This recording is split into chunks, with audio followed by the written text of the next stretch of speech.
గౌతమన్వయ సంజాతం నృసింహార్య గురుస్తుతం మంత్రార్థాదిప్రదాతారం అప్పకొండార్యమాశ్రయే. మా పెదతాత గారిని అప్పకొండ వాచార్యుల వారిని జ్ఞాపకం చేసుకుంటూ, చిన్నతనాల్లో ఆయన ఉపన్యాసాలు చెప్తుండేవారు.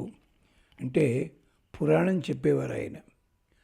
ఆ పురాణాల సందర్భంలో భాగవతం, భారతంలో కొన్ని భాగాలు వింటుండేవాళ్ళం. అది కూడా పునాది పడింది మాకు. ఆ తరువాత వారి దగ్గర పంచకావ్యాల్లో ఒక 2 కావ్యాలు తెలుసుకోవడం జరిగింది. అలాగే ఇతర సందేహాలు ఉంటే అడుగుతుండేవాళ్ళం. అలా అతని జ్ఞాపకం చేస్తూ విషయంలోకి వస్తాను. ధర్మరాజు ఘనత ద్రౌపది చెప్పింది విన్నాం మనం. అలాగే విరటుని సభ లోపల ఉత్తర గోగ్రహణం జరిగిన తరువాత ధర్మరాజు ఉంటే విరాటరాజు కొంచెం అవమానకరంగా చూచినప్పుడు అప్పుడు అర్జునుడు వివరించాడు. ఇవన్నీ ఎందుకు ఇంత వివరంగా చెప్తున్నామంటే, ధర్మో వివర్ధతి యుధిష్ఠిర కీర్తనేనా అన్న ఒక్కదాన్ని మన మనస్సుల్లోకి చేర్చాలంటే ధర్మజుని మీద ఉన్నటువంటి దురభిప్రాయాలు మనకన్నీ తొలగిపోవాలి. అందుకోసం చెప్తున్నాం. ఇది అంటాడు, ధర్మరాజు లాంటి వాడు మళ్ళీ ఇంకెక్కడా ఉండడయ్యా. నడ దివియలు చేసే నగరికి మాణిక్యముకుటముల్ పూనిన మనుజపతులు. అతన్ని చూడ్డానికి వచ్చేవారు మహారాజులంతా. వచ్చేటప్పుడు వినయం ప్రకటిస్తూనే మేమంతా మహారాజులమి, నీ సంబంధులమని చెప్పాలి. అందుకని రత్నఖచిత కిరీటాలు పెట్టుకుని వచ్చేవారు.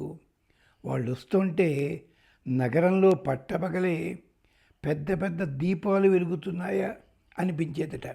నడ దివియలు చేసే నగరికి మాణిక్యమకుటముల్ పూనిన మనుజపతుల. వాళ్ళంతా వస్తుంటే నగరములోని అన్నీ కూడా జులోకంలాగా మెరిసిపోయేదిట. అంటే ఒకేసారి ఒక్క సూర్యుడు ఉదయిస్తేనే అంత గొప్ప కాంతి. అలాంటి కాంతి ఉన్న సందర్భంలో కూడా నడదివియలు చేసే, అంటే నడదివి అంటే జులోకం అని అర్థం ఉంది కాదు, నడిచే జులోకమే కిందకు వచ్చిందా అన్నట్టుగట చేశాడు ఆయన. తగునాజ్ఞ సూయాణముగా నొనరించే మంచిగా నేల 4 చెరగులను. సూయాణం అంటే ఆజ్ఞనే రాజసూయంగా మార్చినవాడు మహానుభావుడు. 4 చెరగులా కూడా ధర్మం నిలబడింది. మరి కౌరవుల పక్షాన్ని 11 శ్రేణులు, వీళ్ళ పక్షాన్ని 7 ఎందుకున్నాయి అంటే, ధర్మరాజు మీద వ్యతిరేకత కంటే వాళ్ళకి పాండవుల పక్షంలోనూ ధర్మరాజు స్నేహితుల్లోనూ కొంతమందికి వాళ్లతో ఉన్న అభిప్రాయ భేదాలు తేల్చుకోవడానికని చెప్పి కథలు చాలా ఉన్నాయండి. సాత్యకు ఒక అమ్మాయిని చేసుకున్నాడు. ఆ అమ్మాయిని చేసుకుందాని ఇంకోడు అనుకున్నాడు. వాడు పాపం ఇంకో మహానుభావుడు ఉన్నాడు అక్కడ కౌరవుల పక్షంలో. అంతే వాడికి వీడికి గొడవ. ఇలాంటివన్నీ రకరకాలు. అంటే ఇంటర్నల్ పాలిటిక్స్ని తేల్చుకోవడానికని చెప్పి దుర్యోధనతో చేయగలిపారు. వాళ్ళంతా రాక్షసులే, రాక్షస జాతి అతనమాట. అంచేత ప్రీతార్థి జనుల సచేతన త్యాగధ్వజములుగా అన్ని దేశముల నిలిపి, త్యాగం చేస్తే, దానం చేస్తే దానానికి గుర్తుగా పెద్ద పెద్ద ఇవన్నీ పెట్టుకుంటూ ఉంటాం మనం. ఏమిటి, బ్రహ్మాండ శిల్పాలు అవన్నీ చెక్కించేసి శిలాశాసనాలు పెడుతుంటాం. కానీ ప్రీతార్థి జనుల చేత తన జాగర్జర్యముల చేత. ఇది రఘుమహారాజు కూడాట ఎవడైనా వెళ్ళి యాచన చేస్తే, అతను వెడుతుండగా ఎవరినైనా యాచన కోసం వస్తే రఘుమహారాజు కంటే కూడా వీడే వాళ్ళకంది కోరికలు తీర్చేసేవాట పాపం. అల్లా చేశాడు. అంటే వీళ్ళంతా త్యాగధ్వజములుగా ప్రపంచంలో కలిగించాడు. అలాంటిది దిక్కులన్నీ తెలుపారు పూతగా వించే ఉజ్వల యశో విభ్రమంబు. అతని కీర్తే మొత్తం 4 లోకాలకి, అన్ని లోకాలకి సూర్యకాంతిలా వెదజల్లేలా చేశాడు మహానుభావుడు. రాజసూయాధ్వర ప్రవర్తకుడు, నిత్య సత్యభాష మహావ్రతశాలి, పాండురాజ దుగ్ధ పయోధిరాజు, ధర్మరాజు సుము, మత్స్యావని రమణ ఈతడు. ఎంచేత మత్స్యదేశములు ఇది. నీ జెండా మీద గుర్తు మత్స్యము. మత్స్యావతారం ఎత్తాడు పరమాత్మ. అలాంటి సముద్రానికి కూడా గొప్పతనం కలిగించిన వాడు నువ్వు కదా. అగో నీ దగ్గరకు వచ్చాడు ఆయన. అంచేత మత్స్యావని రమణ ఇతడు. అంతేనా? ఇంకా చెప్తాడు ఒక మాట. ఈతడ అజాత శత్రుడు మహిన్ తగ దిగ్విజయంబు చేసి విద్యాతిశయార్థి వాసవు మహాసింహాసనమైనను ఎక్క అర్హుడు. అలాంటివాడు. అవకాశం నాకు దొరికి నేను స్వర్గానికి వెళ్ళి ఇంద్రుడి అర్ధాసనం మీద కూర్చున్నా కానీ అసలు ఆయన అర్ధాసనాన్ని కూడా, అర్ధాసనం కాదు మొత్తం ఆసనాన్ని అలంకరించగలిగిన శక్తి ఉన్నవాడు ఈయనే. ఉద్యోతితమూర్తి, కౌరవ కులోద్బహుడు, ఆర్యనికాయ సంతత ఖ్యాత చిత్రుడు. వాళ్ళందరికీ కూడా ఖ్యాతి కలిగించినవాడు, తాను ఖ్యాతి సంపాదించుకున్నవాడు. ఈ చిరుత గద్దీయకు తగడే నరేశ్వర. అలాంటి మహానుభావుడు వచ్చి ఇంతటి చిన్న సీట్లో కూర్చోడానికి అభ్యంతరమా? సింహాసనం మీద కూర్చోడానికి భలేవాడివయ్యా నువ్వు. వేదాంత దేశికులని ఉండేవారు పెద్దలు. అక్కడ మనకి అప్పయ్య దీక్షితుల వారు ఇలాంటి వాళ్ళంతా ఉన్నారు. అలాగే విద్యారణ్యుల వారు, వీరంతా విద్యారణ్యుల వారు వేదాంత దేశికులు కూడా బాగా సహాధ్యాయుల దగ్గర వాళ్ళు. విద్యారణ్యుల వారు మనకి ఏమిటది తంజావూరు ఇవన్నీ అయిన తర్వాత కృష్ణదేవరాయల కోసం అది ఏర్పాటు చేశారు అక్కడ. ఆ కృష్ణదేవరాయల కంటే ముందు వాళ్ళు తెలుసు కదా ఆ కథ. అలాంటి ఆయన దేశికులకు ఉత్తరం రాసేట, నువ్వు రావయ్యా, మా దగ్గర బోళ్ళని ఉన్నాయి డబ్బులు, నీకు అప్పచెప్తా అని. అప్పుడు వైరాగ్య పంచకం అనే పేరుతో 5 శ్లోకాలు పంపించారు వేదాంత దేశికులు.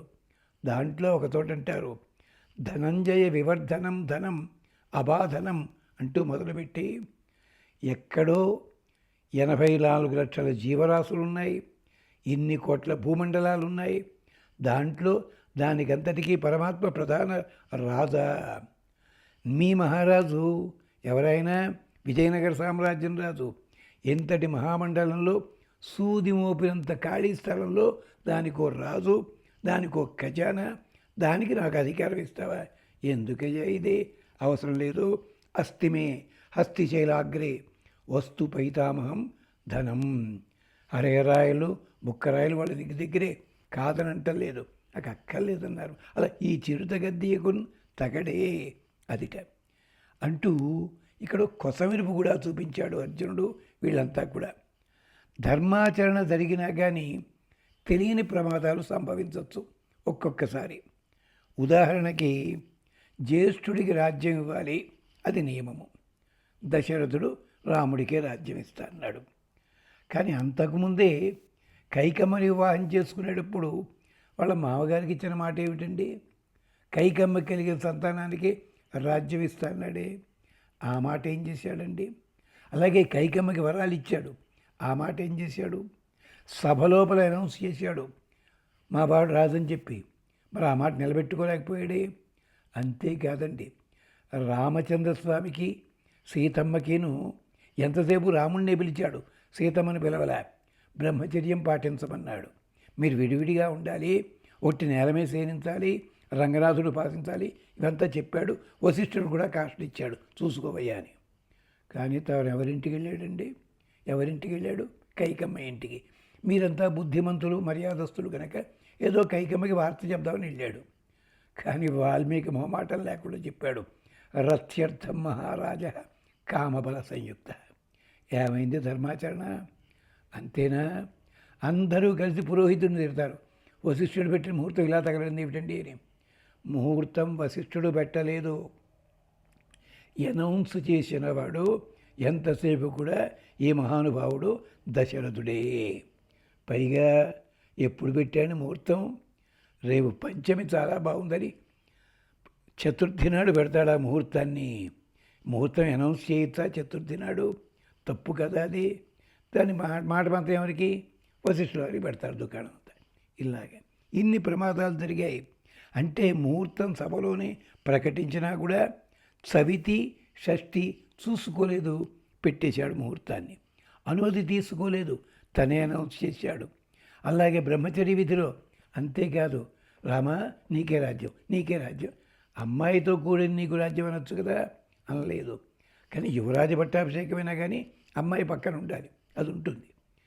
అందుకని మనకి పట్టాభిషేక దాంట్లో ఏది యుద్ధకాండలో సహసీతన్యవేశయత్ వాల్మీకి మహర్షులందరినీ కలిసి సీతమ్మతో కూడిన రాముణ్ణి సింహాసనం మీద కూర్చోబెట్టారు. ఆ వాక్యానికి అర్థం ఇది. ఇలాగ అలాగే జూదం విషయంలో కూడా ధర్మరాజు గురించి ధర్మరాజు చేసిన ధర్మాచరణ గురించి పరోక్షంగా వివరించాడు ఒక చోట. ఇదే అక్కడ కూడా పాటించాడు. కానీ అక్కడ వేరే గొడవ అయింది హస్తినాపురంలో. విరాటరాజు ఉత్తర గోగ్రహణాన్ని సంపాదించుకుని అది అయిపోయిన తర్వాత విజయోత్సవంలో ఆనందపడిపోయి పాచికలు ఆడదాం, ఇలా ఉత్సవం చేసుకుందాం అన్నాడు పాపం. అనేసి ద్రౌపది ఎక్కడుంది, నా పాచికలు తీసుకురా అన్నాడు. ఆ సందర్భంలో ధర్మరాజు కంకుభట్టు రూపంలో ఉండి అన్నమాట, నా దేవితవ్యం హృష్టేన కితవే న ఇతి న శృతం. కితవుడు అంటే ఆటయందు అత్యుత్సాహము కలిగినవాడు, మోసం చేసేనా గెలుద్దాం అనుకున్నవాడు. అలాంటి వాడి దగ్గర నా దేవితవ్యం నా ఇతి శృతం, ఆటలు ఆడకూడదు, పాచికలు ఆడకూడదని శాస్త్రం ఉంది. నా దేవితవ్యం అన్న చోట ఒక చిన్న తమాషా ఉంది. నా దేవి వెళ్ళొద్దు, ద్రౌపది ఆగు, పాచికలు పట్టరాకు అని చెప్పడం అనమాట.